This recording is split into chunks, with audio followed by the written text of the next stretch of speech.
Good evening, mayong gabi sa tanan na mga Bisaya. Magandang gabi po sa lahat ng mga taga Luzon. Lahat ng mga viewers, salamat po, nandyan po kayo. Sige nga, sabayan nyo ako magmumuni-muni sa salita ng Diyos. Mag-memorize po tayo ng versikulo, English version. Sa 2 Corinthians chapter 4, verse 13. Ito po ang sinasabi ni Apostle Paul. I spoke because I believe in the same spirit of faith. We also speak because we believe. Sa Tagalog pa, nagsalita ako sapagkat ako ay sumampalataya. Sa ganun ding diwa ang pananampalataya. Sa ganun ding diwa ng pananampalataya, nagsasalita kami dahil kami ay sumampalataya. Okay. Pagsasalita, we have freedom of speech dito sa ating nasod. Pwede kang magsalita kung ano-ano. Pero minsan nakakatakot din, di ba po? Lalo na pag magsalita ka na maraming kumukontra sa'yo, talagang ka. Kung sa social media, ibabash ka. O kung doon sa States, salita ka ng salita ng Diyos. Harangan ka, aawayin ka. So, nakita mo diyan sa social media, dami yan, diba? Iba na ang mundo natin ngayon. High technology na tayo. Ang ating information ngayon, ang bilis. No? Kahit anong information, masagap mo dyan. Saan-saang lugar. Makita mo. Pero dyan, dahil sa social media, ang dami mong marinig, makita, mga information, pero hindi lahat totoo.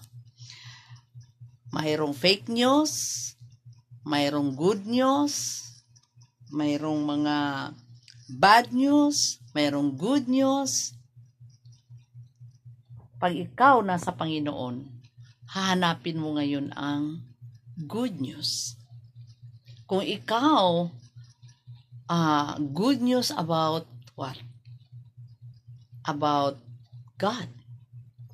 Kung ikaw seeker sa truth, talagang magsasaliksik ka, makikinig ka. Hahanapin mo ngayon ang mga preaching about God. Kung ikaw gusto mo mapalapit sa Panginoon. Pero pag ikaw wala kang pakialam tungkol sa spiritual na bagay, tungkol sa Panginoon, di ka rin gusto makinig sa mga speakers na nagsasalita tungkol sa kanilang pananampalataya. Pag ikaw man na may pananampalataya sa Panginoon, ito rin ang tuturo sa iyo nga kailangan ikaw magsasalita. Lalo na ngayon, no? Ang ating mundo, ang daming nagkakalat na mga news. News na paano ka magkapera. Madali lang diyan sa social media.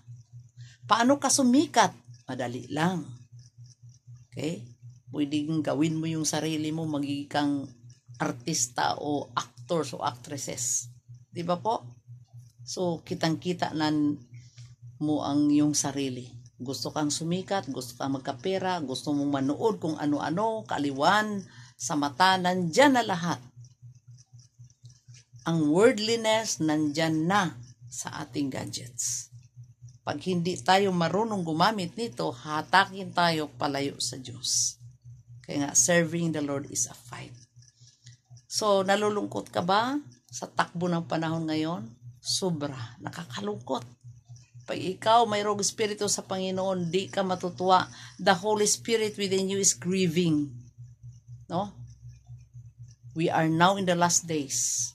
Pag ikaw natutuwa sa mga katuwaan sa mundo, no? Katuwaan diyan, isa ka nga naaaliw sa kanilang ginawa na napalayo naman ikaw sa Panginoon, pero wala kang ginawa kundi manood ng panood ka lang dahil nga nag-compromise ka o naaaliw ka. Ito na yun ang sign of the last days. Perilous time shall come. Bakit? Mahirap mamumuhay para sa Panginoon pag ikaw ay hindi marunong lumaban.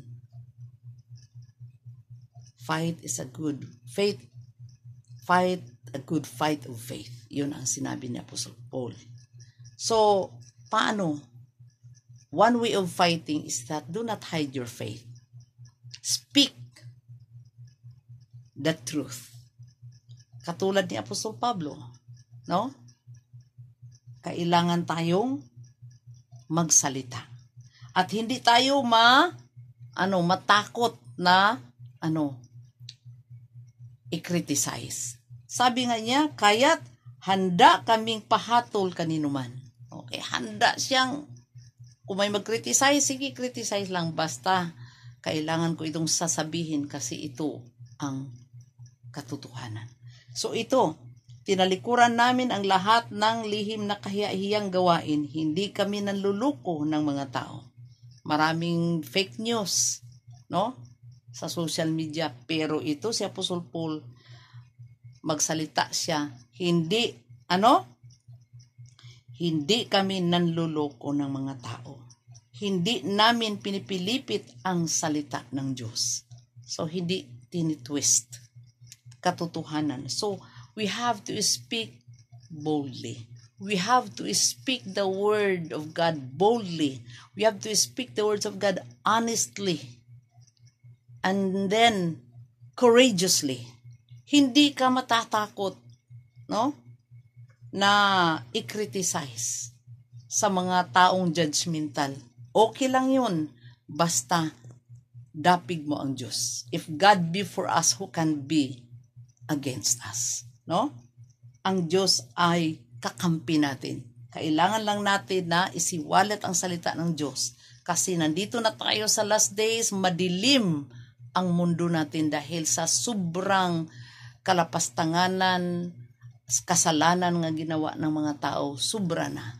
So anong ginawa natin? Mga anak tayo ni Lord, nandito sa atin ang katotohanan, kailangan natin na ilabas ang katotohanan.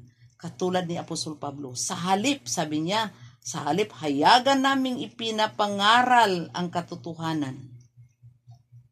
Natatakot ka ba na mag-share ng words of God? Madali lang. Kung noon mahirapan kang mag-evangelize, ngayon madali lang. Hindi ka na dapat mahiya. Mag-post ka lang. Ipag-pray mo nga ang i-post mo tungkol sa salita ng Diyos, ito ay marinig sa mga tao. Bakit? Sobra na ang kadiliman ng mundo natin sa kasalanan. Sino ang gagamitin? Ikaw at ako. Magpagamit po tayo. Meron ka bang pananampalataya sa Diyos? Meron kang salita? Pinanghawakan mo ba? Pinanindigan mo ba? Isiwalat mo na. Magsalita ka. Magsalita tayo. Mag-post tayo para mag-glorify si Lord. Laging nasasaktan ang Panginoon sa ginagawa ng mga taong karamihan. Nandoon na yun rampant na ngayon ang kasalanan. Lantaran na ang mga kumakalaban sa Diyos. Nandoon na yung mga satanismo. Nandoon na yung nagpagkukunwari. Marami. Kalaswaan. Kabulastugan. Ang dami. No? Ginawa na nilang kaaliwan ang kasalanan. So, anong ginagawa natin? It's about time to speak up. Boldly, honestly, courageously. May God bless you. At ito ang gagawin natin because we are now in the last days. God will use you.